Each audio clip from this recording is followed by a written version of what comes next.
ओम मित्रों, आज हम महाभारत की एक घटना द्रौपदी का चीरहरण हुआ था कि नहीं, इस पर गंभीरता से विचार करेंगे। हम आर्य समाजी लोग इस घटना को प्रक्षिप्त मानते हैं, क्योंकि महाभारत में जो कभी 10,000 श्लोक का ग्रंथ था, धीरे धीरे उसमें प्रक्षेप इतना हुआ कि 1 लाख से ऊपर इस समय वर्तमान में श्लोक हैं। तो लगभग 1,15,000 श्लोक प्रक्षिप्त है और उन श्लोकों में बहुत सी घटनाएं प्रक्षिप्त है, मिलावटी हैं। इसी प्रकार से वाल्मीकि रामायण में भी बहुत सी बातें मिलावटी है, प्रक्षिप्त किया गया है। और इसी प्रकार से मनुस्मृति आदि बहुत से ग्रंथों में भी प्रक्षेप हुआ है, मिलावट हुआ है। और सिर्फ ऐसा नहीं है कि सिर्फ महाभारत, वाल्मीकि रामायण और मनुस्मृति आदि में प्रक्षेप हुआ है, सभी मत संप्रदायों के ग्रंथों में भी प्रक्षेप हुआ है। मुसलमान प्रक्षेप को शिर्क कहते हैं। बहुत सी बातें जिस प्रकार से, जैसे ताजिया है, ताजिया उठाते हैं, कब्रों पर मेला लगाते हैं, चादर चढ़ाते हैं, यह सब बहुत से मुसलमान इसको शिर्क मानते हैं, प्रक्षिप्त मानते हैं। इसी प्रकार से बौद्ध मत में बहुत सा प्रक्षेप हुआ है। भगवान बुद्ध के 24 अवतारों की कल्पना, 24 जातक कथाएं, जैन धर्म में 24 तीर्थंकर की कल्पना, ये सारा का सारा प्रक्षेप है। कबीर पंथियों में भी, जो अभी हाल के ही है, इनमें भी बहुत बड़ा प्रक्षेप हुआ है। आप देखें, कबीर साहब पाखंड के कितने विरोधी थे, लेकिन उनके मठों में जाएं, मंदिरों में जाएं, पाखंड ही पाखंड दिखाई देगा। इसी प्रकार से सिख मत में भी बहुत प्रक्षेप हो गया है। तो सर्वत्र प्रक्षेप हुआ है। और इसी प्रकार से बुद्धिमान व्यक्ति, भाषाविद यह समझ जाते हैं कि कौन सी बात सत्य है, कौन सी बात झूठी है। जैसे एक प्रमाण मैं देता हूँ। देखिए, वाल्मीकि रामायण में लिखा हुआ है कि जब राम और लक्ष्मण विश्वामित्र जी के साथ जनकपुरी को जाते हैं तो रास्ते में एक आश्रम पड़ता है। भगवान राम विश्वामित्र जी से कहते हैं कि यह किसका आश्रम है, तो विश्वामित्र जी कहते हैं अहिल्या देवी का आश्रम है। तो दोनों भाई कहते हैं कि हम उनका दर्शन करना चाहते हैं। तो विश्वामित्र ले जाते हैं और देखते हैं कि ये एक महिला आसन पर बैठी हुई है, योगाभ्यास, योग की मुद्रा में बैठी हुई है, बड़ा तेजस्वी चेहरा है। दोनों भाई राम और लक्ष्मण बड़ी श्रद्धा से अहिल्या देवी के चरण स्पर्श करते हैं। और रामचरितमानस में आप सब लोग पढ़े होंगे, सुने होंगे, रामलीला आदि में देखे होंगे, रामायण धारावाहिक में भी देखा होगा आपने कि एक महिला जो पत्थर की मूर्ति है, भगवान राम अपने पैरों से छूते हैं उसको, वह चेतन होकर के स्वर्गलोक को चली जाती है। तो अब देखिए, वाल्मीकि रामायण में कुछ है और रामचरितमानस में कुछ है। इसका मतलब निश्चित रूप से कहीं न कहीं प्रक्षेप हुआ है। तो प्रक्षिप्त कौन सा है, तो निश्चित रूप से जो बाद का है, जो बाद का लिखा हुआ है, वह प्रक्षिप्त है। और वाल्मीकि रामायण की घटना सच्ची है। यानी वाल्मीकि जी अहिल्या वाली घटना कि इंद्र ने उनके साथ दुर्व्यवहार किया था, अहिल्या को शाप दिया गया, ये सारी की सारी बातें जो है काल्पनिक हैं।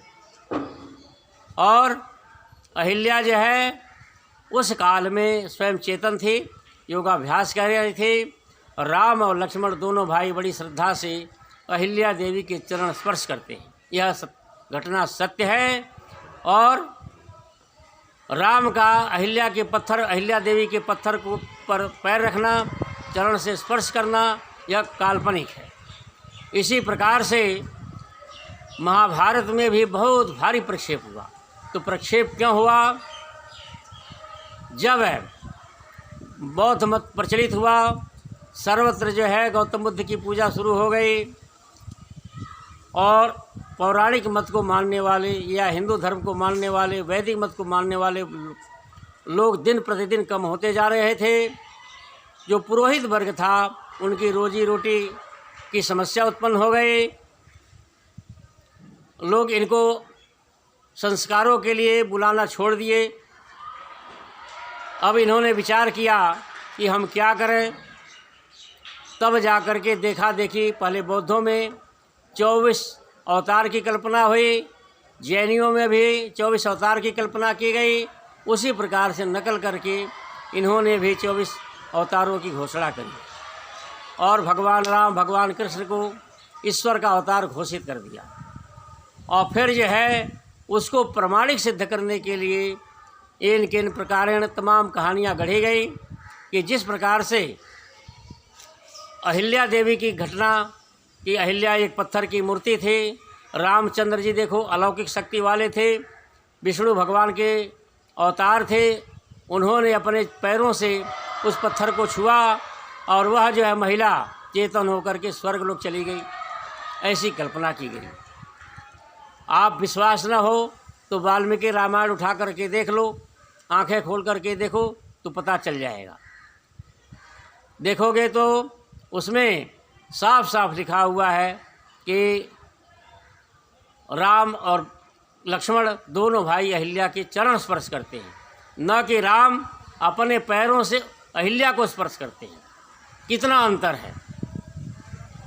तो भगवान राम को अलौकिक पुरुष सिद्ध करने के लिए, ईश्वर का अवतार घोषित करने के लिए यह कहानी गढ़ी गई। कहानी को तोड़ मरोड़ करके प्रस्तुत कर दिया गया। उसी प्रकार से अब भगवान कृष्ण को, भगवान माने यशस्वी पुरुष होता है, भग ऐश्वर्य धातु से भगवान शब्द बना है, यानी ऐश्वर्य जिसमें हो उसको कहते हैं भगवान। तो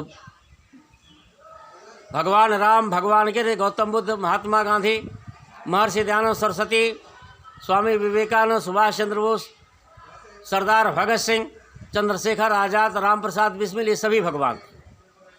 तो कोई ऐसा ना सोचे मैं भगवान कह रहा हूँ तो भगवान माने ईश्वर। भग ऐश्वर्य धातु से भगवान शब्द बना है। भगवान माने होता भगवाला यानी ऐश्वर्य वाला। तो ये अत्यंत आदर सूचक शब्द है भगवान। और प्राचीन काल में हर बड़े को लोग भगवान कह करके संबोधित करते थे, कहते थे आइए भगवान, बैठिए भगवान। बाप अपने बेटे को भी बोलता था आइए भगवान, बैठिए भगवान। भगवान शब्द जो है संबोधन में भगवान का भगवान बन जाता है। तो इस तरह से भगवान माने परमात्मा नहीं, भगवान माने अत्यंत आदरणीय। तो भगवान कृष्ण के लिए भी इस प्रकार से तमाम कहानियाँ गढ़ी गई कि देखो भगवान कृष्ण में अलौकिक शक्ति थी और उसने द्रौपदी का चीरहरण हो रहा था, भरी सभा में उसको नंगा किया जा रहा था, दुशासन साड़ी खींच रहा था। साड़ी खींचते खींचते भगवान कृष्ण ने उसकी साड़ी इतनी बढ़ा दे कि साड़ी खींचते खींचते खींचते खींचते खींचते खींचते वो थक गया और फिर उसके मुंह से निकला साड़ी है कि नारी है, नारी है कि साड़ी है। उसको भ्रम हो गया कि ये जो है द्रौपदी साड़ी है कि स्त्री है, स्त्री है कि साड़ी है। तो इस तरह से उसकी लाज बच गई। तो मेरे मित्रों, हम बुद्धिपूर्वक विचार करें, चमत्कार नहीं होता है। कहने का तात्पर्य है हम बुद्धिपूर्वक भी विचार करें तो संसार में कोई चमत्कार नहीं होता है। और अगर कोई परीक्षण करना चाहे तो सती से सती कोई स्त्री हो, अगर वह जो है उसकी इज्जत लूट रही हो, वह भगवान को, भगवान कृष्ण को याद करे, भगवान राम को याद करे, भगवान शंकर को याद करे, भगवान विष्णु को याद करे, ब्रह्मा जी को भी याद करे, विनायक जी को भी याद करे, सबको याद करे, चाहे ओम को याद करे, चाहे गाड को याद करे, चाहे किसी को भी याद करे, कोई नहीं आएगा। उसकी इज्जत बचाने के लिए कोई नहीं आएगा। अगर कोई आएगा तो इंसान ही उसकी इज्जत बचा सकता है। पुलिस वाले बचा सकते हैं, वह भी जब सामर्थ्य हो। और कितने इंसान देख करके भी आँख चुरा लेते हैं। तो मेरे मित्रों, और सभी जिन महिलाओं की इज्जत लूटी जाती है, जिन महिलाओं के साथ छेड़छाड़ होता है, वह सब परमात्मा की संतान है। और कौन ऐसा है बाप, कौन ऐसा पिता है जो अपनी पुत्री की लाज बचाने के लिए नहीं आएगा। क्या द्रौपदी ही परमात्मा की संतान थी? द्रौपदी ही ईश्वर की भक्त थी कि भगवान कृष्ण उपस्थित हो गए। कितनी महिलाओं की इज्जत लूटी गई, कितनी महिलाओं को जो है निर्वस्त्र किया गया। जब देश का बंटवारा हुआ तो क्या क्या कांड नहीं हुए थे। तो भगवान क्यों नहीं अवतार लिए, क्यों नहीं इज्जत बचाए? तो मेरे मित्रों, यह काल्पनिक बात है, चमत्कार बिल्कुल नहीं होता है। जो चमत्कार दिखता है, हर चमत्कार के पीछे कोई न कोई भौगोलिक वैज्ञानिक कारण होते हैं जिसको हम नहीं समझ पाते। बुद्धिमान पुरुष, वैज्ञानिक लोग उसका जो है पता लगा लेते हैं। जिस प्रकार से देखो, कहा जाता है कि अकबर के दरबार में 2 गायक थे, तानसेन और बैजू बावरा, और दोनों इस प्रकार से गाते थे कि रखा हुआ दीपक अपने आप जल जाता था, कांच चटक जाता था। लेकिन मैंने साइंस की पुस्तक में 12वीं क्लास में मैं जब साइंस पढ़ रहा था, फिजिक्स की पुस्तक में यह घटना का वर्णन है। उन्होंने अनुनाद जो होता है, जब अनुनाद मिलता है तो जो है क्रैक हो जाता है। तो गायक, इसमें भी वैज्ञानिक घटना है, कोई चमत्कार नहीं।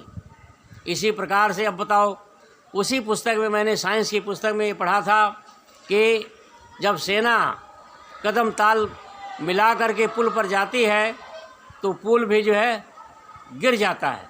इसीलिए जब सेना कदम ताल मिलाकर चलती है और जब पुल आता है तो उसे आदेश दे दिया जाता है कि कदम ताल मिला करके अब आगे नहीं चलना है।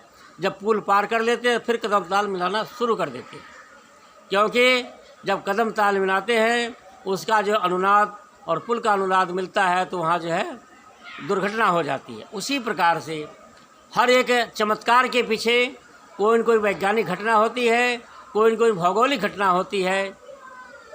लेकिन नासमझ लोग इसको चमत्कार मान लेते हैं और बुद्धिमान वैज्ञानिक लोग इसको जो सामान्य घटना मानते हैं। देखो, हर चीज़ का परीक्षण हमें करना चाहिए। पहला परीक्षण, हर घटना को हमें वेद आदि शास्त्रों से तौल करके देखना चाहिए कि वेद के नियमों के अनुकूल है कि नहीं है। यदि वेद के नियम के अनुकूल है तब तो सत्य, नहीं तो झूठा। फिर दूसरा जो है, हमें प्रकृति के नियम के अनुकूल है कि नहीं है, यह देखना चाहिए। प्रकृति का जो नियम है वह घटित हो रहा है कि नहीं हो रहा है। जिस प्रकार से हम देखें कि कभी भी बिना स्त्री पुरुष के संसर्ग के कोई महिला गर्भवती नहीं हो सकती। कोई कहे कि नहीं, इसने सूर्य के आशीर्वाद से गर्भ धारण कर लिया या इस खुदा के आशीर्वाद से गर्भ धारण कर लिया, यह झूठी बात है। यह प्रकृति के नियम के बिल्कुल विपरीत है। तो हमें प्रकृति के नियम के विपरीत होने से हमें जान लेना चाहिए कि ऐसा नहीं हो सकता। बिना पुरुष के संसर्ग से कोई स्त्री गर्भवती नहीं हो सकती। तो प्रकृति के नियम के विपरीत कोई भी बात नहीं हो सकती। वेद आदि सत्य शास्त्रों के अनुकूल जो बात हो उसको सत्य मानना चाहिए, परीक्षण करना चाहिए। इस तरह परीक्षण की बहुत सी विधियां हैं। तो हर घटना के पीछे कोई न कोई जो चमत्कार दिखता है, कोई न कोई भौगोलिक कारण होते हैं, वैज्ञानिक कारण होते हैं। और जो ये कहा जाता है कि द्रौपदी का चिरहरण हुआ था, यह बिल्कुल झूठी बात है, यह प्रक्षेप्त है। आप अब बुद्धि से भी हम विचार करें, देखें कि भरी सभा में विदुर जी बैठे थे, भीष्म पितामह बैठे थे, द्रोणाचार्य बैठे थे, कृपाचार्य बैठे थे और धृतराष्ट्र भी बैठे थे। क्या ऐसे लोगों के सामने दुर्योधन इतना निकृष्ट था कि अपने ही परिवार की एक महिला को भरी सभा में लाकर नंगा करने की कोशिश करता? मेरे मित्रों, ये बिल्कुल झूठी बात है। अगर करता तो क्या महात्मा विदुर वहाँ बैठे रहते? धृतराष्ट्र बैठे रहते और इन सबको छोड़िए,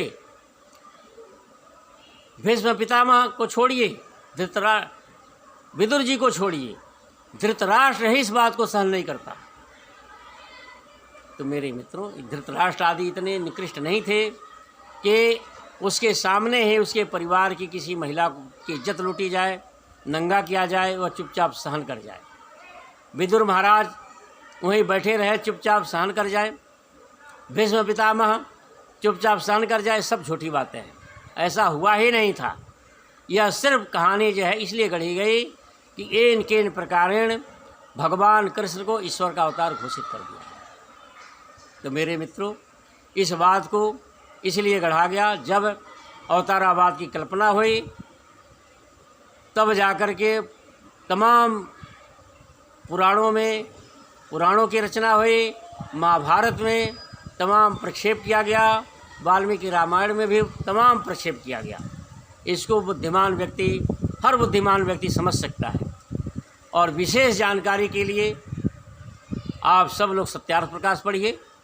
सत्यार्थ प्रकाश पढ़ने से आपका ज्ञान इतना ऊंचा होगा कि हर एक बात को परखने की आपके अंदर क्षमता उत्पन्न हो जाएगी, सत्य और असत्य का निर्णय करने की क्षमता उत्पन्न हो जाएगी, सारे शास्त्रों का ज्ञान हो जाएगा और आप सत्य मार्ग पर चल पड़ेंगे। इतियो।